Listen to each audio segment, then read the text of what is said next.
सदस्य श्री अरविंद सावंत जी। आदरणीय chairman sir, बहुत बहुत धन्यवाद। आदरणीय वित्त मंत्री निर्मला सीतारमण जी ने जो वित्त संकल्प अपने सामने रखा उसके ऊपर अपने विचार प्रकट करने के लिए मैं खड़ा हूँ। और खास करके उन्होंने जो 4 बातें कही थी, युवा, महिला, किसान, इन विषय को लेकर मैंने सोचा कि पहली बात जब उन्होंने बेरोजगारों की बात की, कुछ नई स्कीम लाई है, तो उसके ऊपर पहली बात ऐसे कि उसकी जो नींव है वो पहले समझनी चाहिए। नींव ऐसी है सर कि आज हमारे पास Centre for Monitoring Indian Economy Private Limited है। उन्होंने जो अपने सामने जो वास्तविकता सादर की है वो है एम्प्लॉयमेंट रेशियो राइजेस टू 9.2% इन जून 24। पिछले महीने में 9.2% हमारे पास बेरोजगारी है। और इसमें भी उन्होंने कहा कि रूरल एम्प्लॉयमेंट अगर रेट देखेंगे तो 9.3% है। अब ऐसी स्थिति में ILO, Indian international labour organisation का कि 83% लोग हमारे पास बेरोजगार है, जॉबलेस है। अब ऐसी स्थिति में हम जो बजट यहाँ रख रहे हैं तो हम अपेक्षा क्या करते हैं कि सबसे बड़ा अगर किसी पर असर पड़ता है तो युवा है, महिला है, किसान है। और ऐसी स्थिति में युवा, क्योंकि हम कहते हैं कि हमारा देश युवाओं का देश है। अब युवाओं के देश में युवा बेरोजगार है और उसकी अगर आगे आप जाके देखेंगे तो पीरियोडिक लेबर फोर्स जो सर्वे ये सरकार की करती है, वो कहते हैं कुछ नहीं पाए, वो उनका जो रवैया है, जो तरीका है वो परसेंटेज निकालने का, वो गलत है। वो कहते हैं सिर्फ 5.2 वो रेट देते हैं ऐसे अनएम्प्लॉयमेंट रेट। और उसका अर्बन एरिया के साथ में जो पिछले 3 वर्षों में उन्होंने बताया कि 2020-21 में रूरल में 3.3, अर्बन में 6.7। ये ministry of survey and programme implementation जो है हमारे पास स्टैटिस्टिक्स डिपार्टमेंट की, उनका unemployment rate on usual status of persons of age 15 years and above in both rural and urban area along with last 3 years is 3.3 to 6.7, 21-22 rural 3.2, urban 6.3 और 22-23 में 2.4, 5.4। अभी इसका इंडिकेटर क्या है? जब ILO कहती है 83% है, ये इस तरह से रिपोर्ट देकर हमारे देश को भ्रम पैदा करना चाहते हैं। अब इसमें सबसे बड़ी बात है कि share of educated youth among all unemployed people also increase from 54.2 in 2000 to 65.7 in 2022। और ये खास करके अगर आप देखेंगे कि युवा इतने बेरोजगार हैं सर, मुझे इसमें मैंने जानबूझकर पहले न्यू डाली कि हम क्या करना चाहते हैं, कौन सी स्कीम लाई हो आपने। ये जो सारी स्कीम आप देखेंगे तो स्कीम में आपको ये नज़र में आएगा, पहले क्या होता था कि बेरोजगार जाकर एम्प्लॉयमेंट एक्सचेंज में अपना नाम रजिस्ट्री करता था, तब हमारे पास रियल डाटा आता था। अब हम किसके ऊपर निर्भर करते हैं? EPFO, मतलब एम्प्लॉयमेंट जो प्रोविडेंट फंड ऑर्गेनाइजेशन है उसके अंक पर हम तय कर लेते कि इतने बेरोजगार है। सर ये जो EPFO है ना, एक कॉन्ट्रैक्ट लेबर का भी EPFO होता है। ये कहेंगे हमने रोजगार दिया, ये रोजगार शब्द कोई मेरा ऑब्जेक्शन है। नौकरी की बात करो, रोजगार की बात मत करो। आप जो अभी भी स्कीम में कर रहे हैं ना सर, अभी स्कीम उन्होंने जो लाई है उस स्कीम में आप अगर देखेंगे तो उसमें पता चलेगा आपको, उन्होंने जो सारी स्कीमें जो लाई है उस स्कीम में खास करके ये वो जो स्कीम है सारी चारों स्कीम, कंपनियों में कैसे कैसे हम अप्रेंटिसशिप पे रखेंगे, क्या क्या उनको मिलेगा, कैसे मिलेगा, ये सारों चीज़ों में आप देखेंगे तो हर स्कीम 2 वर्ष की है। ये तो अग्निवीर हो गया, 2 वर्ष के बाद भी क्या करेगा, क्या देने वाले हो? 1 लाख तक महीना, हर माह जिसकी तनख्वाह 1 लाख है उसको 15,000 रुपया। पहले तो मुझे समझ में ही नहीं आता उसको क्यों देना है, वो तो 1 लाख माह तनख्वाह ले रहे, उसको क्यों देना है? उसको 15,000, 5,000 वो भी 3 महीने में। उसके बाद में अगर वो 1 बरस पे लड़का छोड़कर गया नौकरी, तो फिर क्या करोगे? कंपनी से हम पैसे लेंगे। मतलब सरकार के राशि से कुछ नहीं जा रहा है, सरकार से राशि से कुछ नहीं, जिम्मेवारी में नहीं, और बाकी सारा CSR फंड में होगा। ये सारी चीजों को देखते सर, तो ये जो चीजें आप लोग कर रहे हो, ये मुझे समझ में नहीं आ रहा है कि सही में आपको अनएम्प्लॉयमेंट को निकालना है कि नहीं निकालना है। आप बेरोजगारी को सोचिए सर। मैं थोड़ा सा ट्रेड यूनियन में काम करता है, मेरे साथ में अनिल देसाई जी भी वही काम करते हैं। कहाँ नौकरी आए हो तो बताओ, पहले तो बताओ। 500 कंपनियां, बस भी कंपनियां तो बताओ, कहाँ नौकरी लगाने वाले हो? मैन्युफैक्चरिंग, मुंबई जैसे शहर में तो सब गया। हमारे महाराष्ट्र में से तो सब लूट कर लेके गए आप। वेदांत फॉक्सकॉन गया, टाटा एयरबेस गई, बर्ड ड्रग पार्क गया, मेडिकल डिवाइस पार्क गया, सारे कारखाने जो उद्योग थे लेकर गुजरात में लेके गया। तो रोजगार कहाँ है? कौन सा मैन्युफैक्चरिंग यूनिट आ रहे बताओ तो सही, कहाँ रोजगार देने वाले हो? हमारा एक सवाल, बुनियादी सवाल है, तब जाकर आप कहो। मैंने इसीलिए कहा कि कुछ नहीं है, ये अग्निवीर है सर। अभी आगे बताता हूं आपने क्या किया, सारे पब्लिक सेक्टर बेच डाले, कहाँ नौकरियां बताओ तो सही। पढ़े लिखे बच्चे कहाँ जाएंगे? ये जो 10वीं 12वीं कक्षा के जो रिपोर्ट है मेरे पास, उस रिपोर्ट में आप देखेंगे कि जो कम पढ़े हुए बच्चे हैं उनकी संख्या 12वीं या 10वीं कक्षा पास करने वाले लोगों की संख्या ज्यादा है, और ग्रेजुएट वालों की संख्या, वो कहाँ नौकरी करेंगे बताओ? बैंकों में लेने वाले। आप किसी भी बैंक के ब्रांच में जाकर देखो, अंधेरा छा हुआ है। अभी AI आएगा तो और भी तकलीफ आएगी, आर्टिफिशियल इंटेलिजेंस, तब क्या करोगे? देश की आबादी का सोचो, 140 करोड़ में कितने लोग बेरोजगार हैं। आप देते हो सीधा 4 करोड़ लोगों को जॉब मिलेगा, 2 वर्ष के बाद में क्या करेगा? अग्निवीर बनेगा क्या? नहीं पता चल रहा है सर। और इसलिए मैं कहता हूँ, bank, insurance, rail, post, oil, सारी कंपनी आपने बर्बाद कर दी। हाल ही में मैं जर्नी कर रहा था, तो रेल में 2 कर्मचारी मिले मुझे, और उन्होंने कहा सर, मैं बोला क्या करते हो? तो बोला मैं जनरेटर ऑपरेटर हूँ। एक ने कहा मैं हाउसकीपिंग करता हूँ। तो उसने कहा जब मैं नौकरी पे लगा तो उस वक्त मुझे 45,000 तनख्वाह मिली। 2 वर्ष के बाद में वेंडर चेंज हुआ, मेरी तनख्वाह सीधा 16,000 आ गई। फिर 2 वर्ष के बाद में नया वेंडर आया, फिर 18,000 पे गया। अब नया वेंडर अभी और नया वेंडर आया 24,000।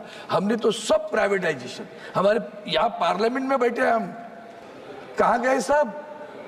CISF, हमारी उनसे दुश्मनी नहीं है, समझने तो दो।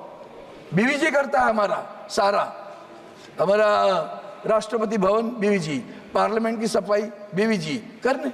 हाँ, CISF को लगा दे, चौराहे पे लगाओ। अंदर क्या है? क्यों उनके ऊपर मोदी साहब है तो मुमकिन है। वो अपनी नोकिया कंपनी मद्रास में एक दिन में मन में आया बंद कर दी। 40,000 लोग कहाँ जाएंगे नहीं पता।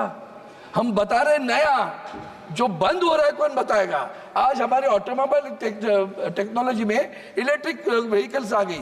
सर, हमारी जो पहली पुरानी डीजल पेट्रोल इंजन की व्हीकल थी, तो उसके लिए एंसिलरी बहुत सारे मूविंग पार्ट्स है उसमें। इलेक्ट्रिक व्हीकल पे मूविंग पार्ट नहीं है, तो उसके लिए जो मूविंग पार्ट्स होने की वजह से एंसिलरीज कंपनियां होती थी, आज सारी एंसिलरीज कंपनियां बंद पड़ी। कोल्हापुर में जाओ, एंसिलरीज कंपनियां बंद पड़ी है, बेरोजगार हुआ, उम्र हुई 40-45। कहाँ रोजगार है? आपके रोजगार शब्द से मैं देखता हूँ, कहाँ रोजगार है वो तो बताओ। और सबसे बड़ी बात है, कौन सी नौकरियां देते हो? आपके कानून इस देश में रोजगारों के लिए, नौकरियों वाले काम करने वालों के, मजदूरों के लिए क्या कानून बनाए सर?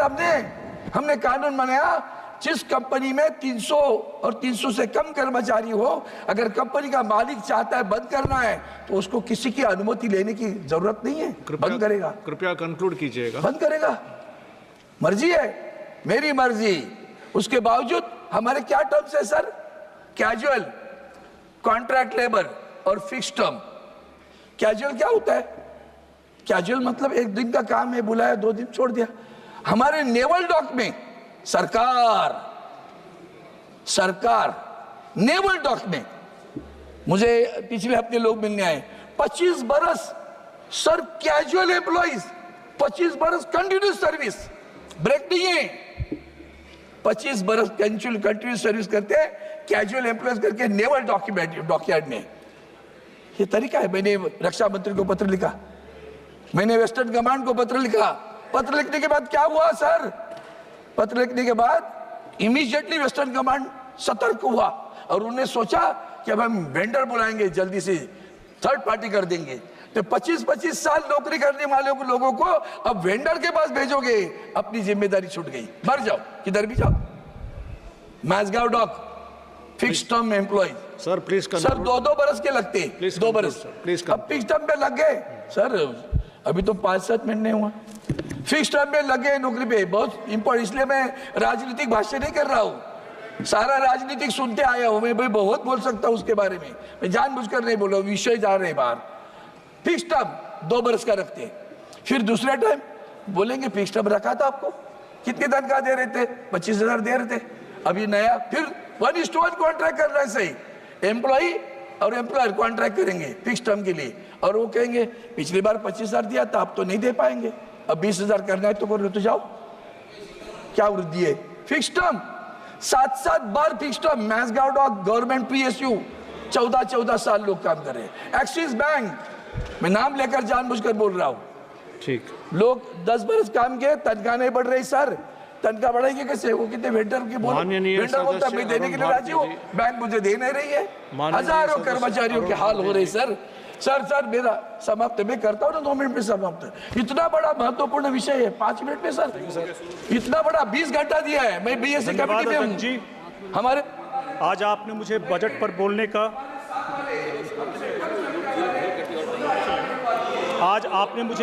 बोलने का जो अवसर दिया है उसके लिए आपका धन्यवाद। सर, मैं पहली बार बोल रहा हूं और मुझे उम्मीद है कि मुझे पर्याप्त मौका दिया जाएगा बोलने के लिए। सबसे पहले मैं जमुई की जनता, सर सबसे पहले मैं जहां से चुन करके आया हूं जमुई लोकसभा की जनता को अपना धन्यवाद करना चाहूँगा, जिन्होंने पहली बार मुझ पर और तीसरी बार मेरी पार्टी को पे विश्वास करके हमें भारत के संसद में भेजा है। मैं बड़े गर्व और जिम्मेदारी के साथ बजट पर अपनी पार्टी का जो पक्ष रखने का मौका मिला है, आपको समय मिलेगा, उसके लिए अपने राष्ट्रीय अध्यक्ष आपको समय मिलेगा, माननीय केंद्रीय मंत्री श्री चिराग पासवान जी को भी धन्यवाद देता हूं। मेडन स्पीच है सर, मेडन स्पीच है, उसको डिस्टर्ब मत कीजिए सर। नहीं, आप बैठिएगा, आपको समय मिलेगा। अध्यक्ष जी, मैं बिहार से आता हूं, जो कि भगवान जैन, भगवान Buddha, Mata Sita, Guru Gobind Singh ji, Acharya Chanakya. Sir give him 1 minute. Young member is talking sir. Okay, Aarti ji please. अध्यक्ष जी, प्लीज मुझे मैं पहली बार बोल रहा हूं, मुझे बोलने का पर्याप्त मौका दिया जाए, मेरी आपसे गुजारिश है। आपका संरक्षण मुझे प्राप्त हो, यह बहुत जरूरी है। बिल्कुल, आपको समय दिया जाएगा। अरविंद सावंत जी, काइंडली कंक्लूड, आपको 1 मिनट का समय है, प्लीज कंक्लूड। अब सारी बातें इसमें सर है कि ये जो चल रहा है, अभी आपने नीट परीक्षा की बात सुनी, UPSC हमारे पास खेड़कर नाम की एक महिला पकड़ी गई है, देख लो आप। MPSC हमारे public service commission, staff selection commission, Mumbai में इनकम टैक्स में 1200 लोगों की भर्ती हुई, 1200 में 3 महाराष्ट्र से, बाकी कहां से आए? स्टाफ सिलेक्शन कमीशन की एग्जाम की भी इंक्वायरी होनी चाहिए, जांच करिए सर। मैं किसी प्रांत से हमारी दुश्मनी नहीं है, पूरे भारतवर्ष से, बाकी सारे राज्य नहीं, 2 राज्यों से सारे लोग आ गए, कमाल की बात है। तो जांच करने की मैं मांग करता हूं। आखिर में 2 मुद्दे रखता हूं। NCLT, वो NCLT में इसके कितने केस पड़े आपने जिक्र किया है। जेट एयरवेज, आज तक उनको NCLT ने कह दिया उनके ग्रेजुएटी और PF दे दो, पैसा नहीं मिल रहा है सर। हयात रिजेंसी मुंबई में बंद पड़ा हुआ है होटल, पैसा नहीं मिल रहा है सर। लोग बेकार हो रहे 30-30 साल सर्विस करने के बाद में भी। इसलिए मेरी प्रार्थना है आपसे, इस मुद्दों को लेकर अगर सरकार युवा बेरोजगार की बात करती है तो उसमें मुझे आपको यही बताना है कि और एक बार आखिरी मुद्दा आता है, ये सब करने के बाद पेंशन 10 बरस लड़ रहा हूँ, ईपीएस पेंशन 95, 800 रुपया, 1200 रुपया, क्यों उनसे खिलवाड़ कर रहे हो सर? और इसलिए मैं आपसे प्रार्थना करता हूँ, महाराष्ट्र के 3 मुद्दे एक मिनट में खत्म कर रहा हूँ। एक है छत्रपति शिवाजी महाराज, ये कहते हैं हमारे महाराष्ट्र में छत्रपति शिवाजी महाराज के आशीर्वाद भाजपा के साथ, और वही छत्रपति शिवाजी महाराज का statue Chhatrapati Shivaji Maharaj railway station पे खड़ा करने के लिए कहा तो रेलवे का चेयरमैन कहता है पॉलिसी नहीं है, पॉलिसी नहीं तो वल्लभ भाई पटेल जी का स्टैचू कैसे लगाया, विश्वेश्वरैया का स्टैचू कैसे लगाया? छत्रपति शिवाजी महाराज का स्टैचू लगाने के लिए पॉलिसी नहीं है, आपकी लैंड पॉलिसी भी अब तक खराब हुई सर। और इसलिए प्रार्थना तो मराठी भाषा क्लासिक लैंग्वेज का दर्जा देना है, छत्रपति शिवाजी महाराज का स्टैचू बनाना है। और नाना शंकर सेठ, हम जो देश में रेल घुमा रहे हैं ना, वो रेल जिसने देश में पहली लाई उनका नाम है नाना शंकर सेठ। उनका नाम मुंबई सेंट्रल स्टेशन के लिए मांग 10 बरस से करता रहा हूँ। थोड़ा सा आगे बढ़ी सरकार, अभी भी नहीं हुआ है, वो करिए, इतनी मेरी प्रार्थना है। तब जाकर बजट की बात करिए, बाकी सब झट है, छोड़ दो। धन्यवाद।